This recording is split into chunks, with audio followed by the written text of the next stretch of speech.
Libra, this is your message today. Sa mga Libra, mensahe nyo today, guys. Okay. Libra, mensahe nyo today. I need 2 message para sa Libra.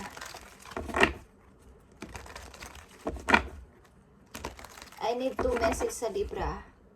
Today, kay Libra, ano ang inyong mga situation? Okay. Libra, I need message for you. You have the Fool, guys. The Fool is here para sa Libra. And 2 of Wands. Yeah.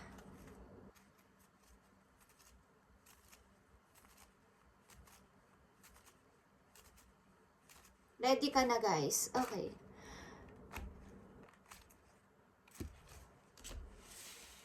Ready ka na and you are happy sa iyong decision, Libra? Bagamat may tao sa iyong naghihintay, o may tao sa iyong pumili, o may tao sa iyong namili. Okay, but I'm ready. Ready to go. Okay? Hindi mo pinapansin o hindi mo napapansin ang tao na to na maaring nakatingin sa iyo. Okay. O gusto sa iyo mag-alok ng isang bagay, but hindi mo nakikita because meron ka ng sariling gustong gawin sa buhay at wala na makakapigil sa iyo. Okay. Tingnan natin. Libra, message for you today. Parang sinasabi mo, late ka na. Okay. Bakit ngayon pa? You are late. Alam niyo yung kantang Apologize. Okay. Yun ang kumakanta sa utak ko ngayon. Okay, apologize. It's too late. Apologize. Okay.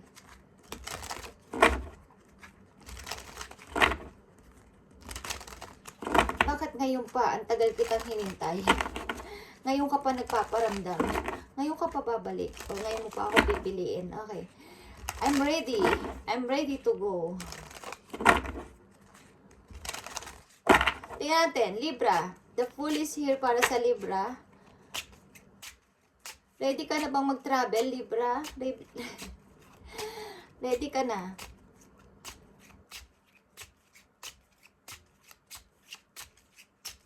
Tingnan natin. Ang message for Libra, kahit unknown ang pupuntahan mo, unknown ang iyong pinili, is ready ka na sa iyong bagong pagsisimula. Okay. Tingnan natin. Parang papasok ka na sa iyong bagong pintuan. Okay. Ano bang klaseng pintuan? Yan, Libra. Oh. Tingnan natin. The Fool is here para sa Libra. The Fool. The Fool is here para sa Libra. King of Cups. Okay. Ready na akong sumama sa kanya. Okay? Ready na ako, bye. Ready na ako sumama sa kanya. Sino ba yan? Libra, message for you today. King of Cups is here. Nandito ang Aries and Scorpio. Libra, sa iyong chart. The Fool is here. I need 2 messages pa. 3 of Wands. Okay, guys.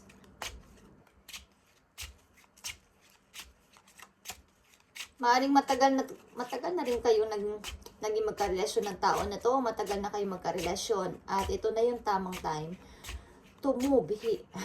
To move. To move. To move. Okay?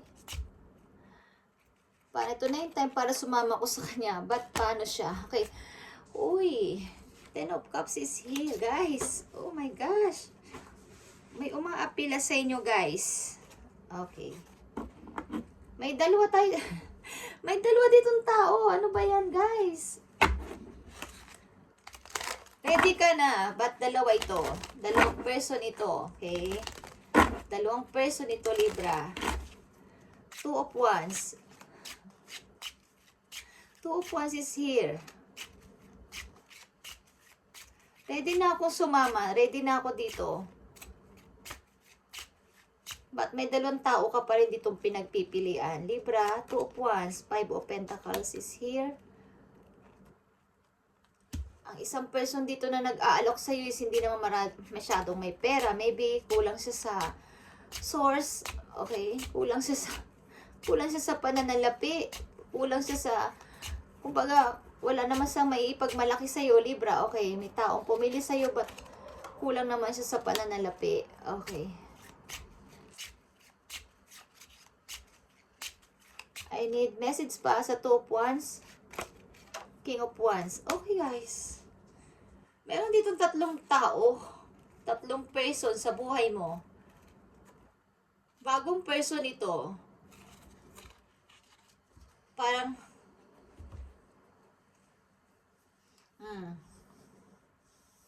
ang hirap nito, guys. Meron ditong isang person na nasa malayo, guys, at tinitingnan ka sa malayo. At ikaw ang pinili niya, maybe, o siya ang pinili mo.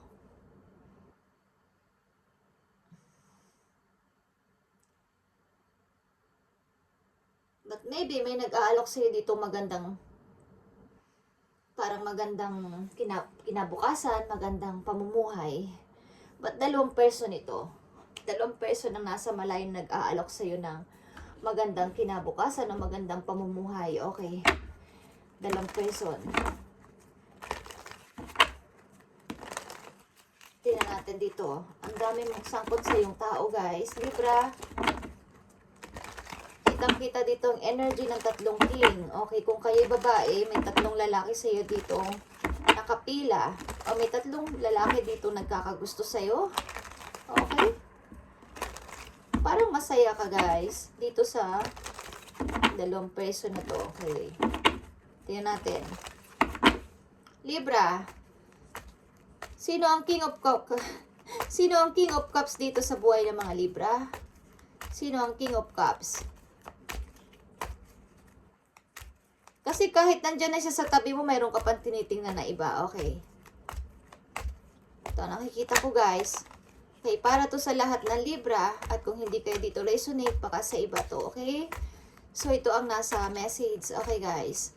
Kahit may kasama ka na ditong iba, or vice versa. Kahit may kasama ka na ditong iba, is nakatingin ka pa rin sa isa. Because, hindi ka kontento. Okay. Mayroon kang hinahanap.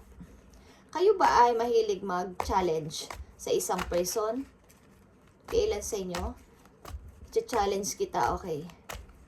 Tingnan natin, King of Cups. Sino tong King of Cups sa buhay ng mga Libra? King of Cups is King of Wands. Okay. Labas ng labas dito ang mga king, guys. Okay, kahit anong gawin ko pa. May mga lalaki dito na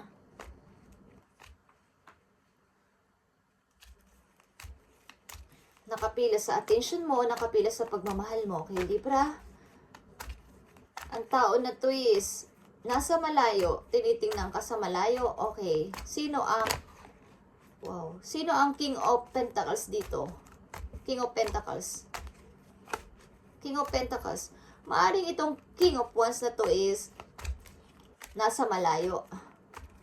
Gusto ko ang puntahan, maybe, o gusto mag-travel with you. Okay, gusto mag-travel, papunta sa'yo. Ang tao na to is maaring may karelasyon din, but pinili ka nito. Okay. Yeah, gusto ka nitong pakasalan. Okay, Libra, tingnan natin ang King of Pentacles dito. May money ang tao na to. Okay, Knight of Wands. Tao na to is plano ka din puntahan. Plano kang puntahan itong tao na to. May plano siya, but nauudlot-udlot lang. Okay. May plano siyang puntahan ka, but nauudlot. Okay. Maybe sa mga maaring mga disturbo sa kanyang plano, mga relatives niya maybe, o may mga hindi sinasadyang pagkakataon, but gusto kang puntahan ng tao na to.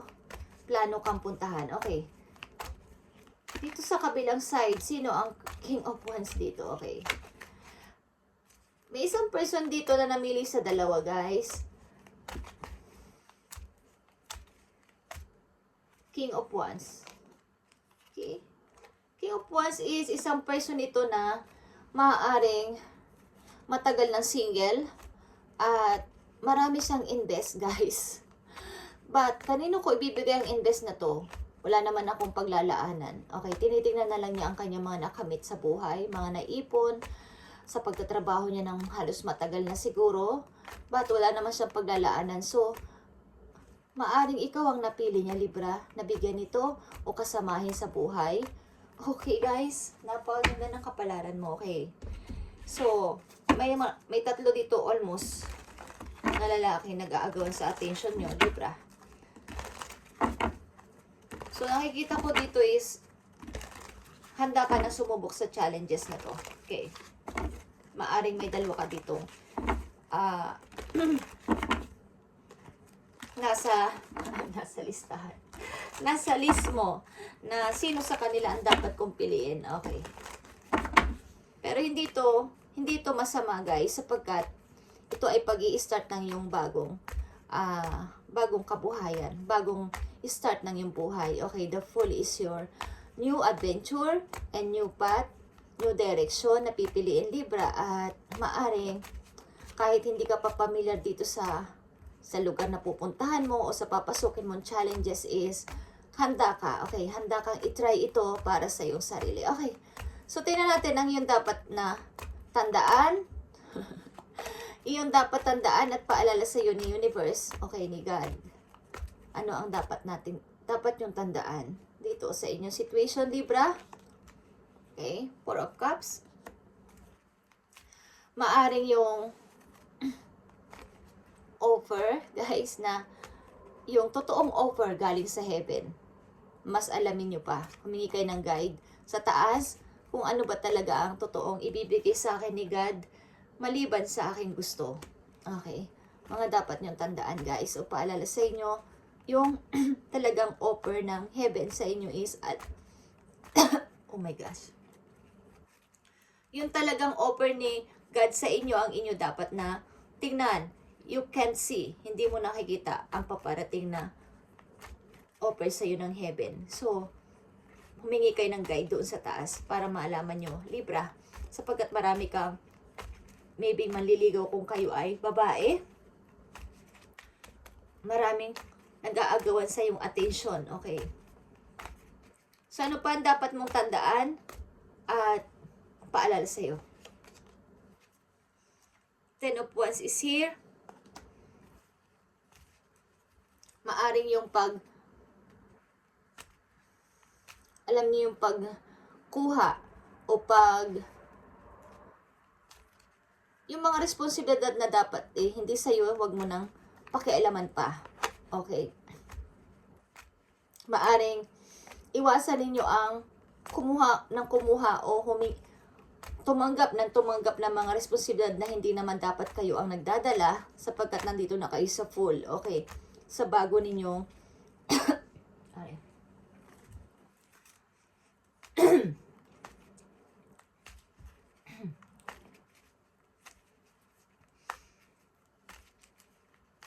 sa bago ninyong destiny, sa bago ninyong kapalaran. So, iwasan ninyo na magkaroon ulit ng mga responsibilidad na kayo ay magtitiis o magsasakripisyo na naman. Okay. Iwasan nyo ang I need message for Libra sa kanilang dapat tandaan at paalala mo sa kanila. Oh my gosh. Okay, guys. Nine of Wands.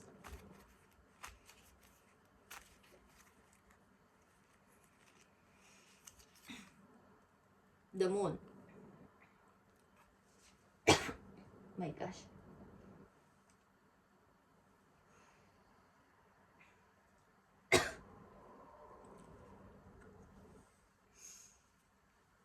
Manahimik lang kayo, guys, sa mga taong pumupukol ng parang nagpapapansin sa inyo, something na kayo ni-istorbo sa inyong pananahimik.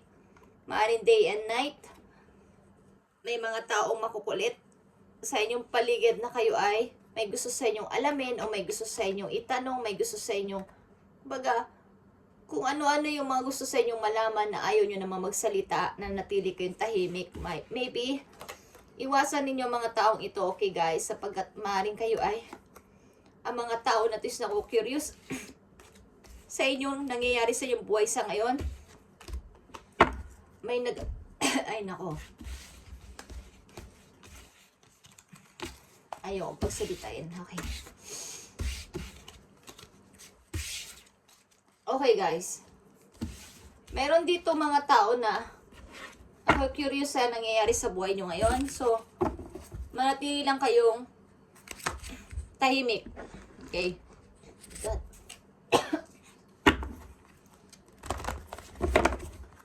Libra, tingnan natin ang inyong message. Paalala sa inyo ng iyong guidance. Sa inyong situation.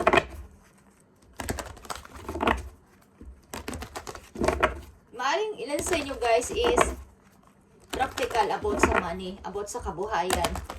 Hindi nyo masyadong binibigyan ng malubhang parang malalim na emosyon o big deal ang isang pag-ibig. Okay. Maaring pag tapos na. Okay. Wala na kayong masyado pang, kumbaga nagmumukmuk pa ng ilang taon, ilang buwan, okay, pag tapos na. Okay, sayang ang panahon. Ilan sa inyo is business-minded? Practical mag-isip. Nakikita ko dito. Madali na maka-move on. Okay. Okay, guys. Message for you, Libra. Dito sa inyo situation. Anong gustong sabihin sa inyo? My gosh. Okay. Message for you, Libra.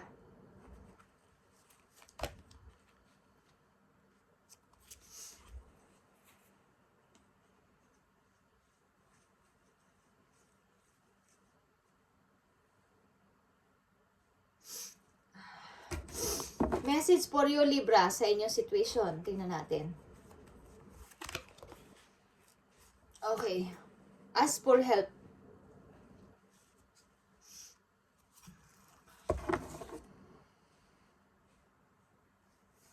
Daming disturb Okay. Ask for help. Like I said kanina, angels are celestial being who protect anyone. And the fairies say, now is the time for you to ask for angelic assistance. Okay. Humingi kayo ng assistance sa inyong angel, guys. Natulungan kayo dito sa inyong situation para kayo ay makapamili ng tama. Okay. Sapagkat kayo ay maraming pinagmumuni-munihan this time. Maaring para to sa iyong new direction na pinili. Sapagkat parang nahihirapan kayo ditong pumili kung alin ba talaga at sino ba talaga. But this is a practical decision na inyong naisip. Okay. Message sa'yo na yung mga tao. Minahal at minahal ka na wala na dito sa mundo. Message sa'yo, Libra. Message sa'yo. Tingnan natin ang message sa'yo, Libra. Ng mga tao. Minahal ka at minahal mo din. Okay. Tingnan natin, Libra. Libra, tingnan natin ang message sa'yo. Thank you. Stand your ground, Libra. Stand your ground. 7 of Wands. Standing your ground is an empowering, confidence-building action to take from time to time. Now is the moment when you need a stand your ground. You know you can do it, Libra, and you know that by doing so, you will be the victor. Okay? Libra, you will be the victor. Yan ang sinasabi sa inyo ng yung mga taong wala na dito at mahal na mahal ka. Okay. Na nandoon na sa kabilang mundo. And ask for help sa kanila, guys. Okay. Humingi kayo ng help sa kanila. At tutulungan nila kayo. Naghihintay lang ang inyong angels ng pag-ask ng help para sila ay gumalaw. Alam nyo, guys. May humahad lang sa inyong pag-unlad. Okay. May humahad lang sa inyong pagbibiktor sa buhay. Ay, maraming humahad lang. Okay.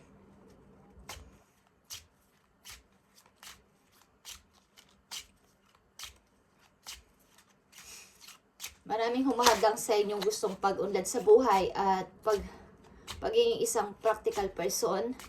Maraming humadlang at maraming may galit sa inyong tao. Okay? Because ayaw nilang nandiyan kayo. Ayaw nilang umunlad kayo, guys. Okay.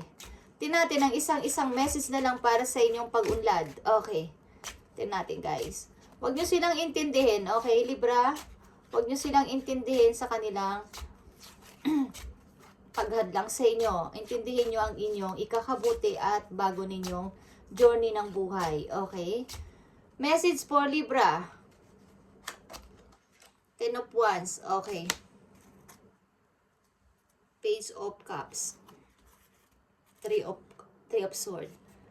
Maaring may tao ditong nalulungkot sa inyong pagiging isang okay na ngayon na person. Okay, may isang tao dito na parang nagka-crying. Okay, at tinitingnan kayo na kayo ay nagiging okay na sa buhay, Libra, at siya ay malungkot at heartbroken. Okay. Thank you and God bless, Libra, at ituloy-tuloy mo ang iyong pagbabago sa iyong sarili at practical decision is ipagpatuloy mo yan. Okay, at mag-ask ka ng help kung nahihirapan kang mag-choose sa ilang tao na nandyan sa iyong harapan ngayon at maaaring magdudulot sa iyo sa magandang buhay. Okay? Thank you and God bless.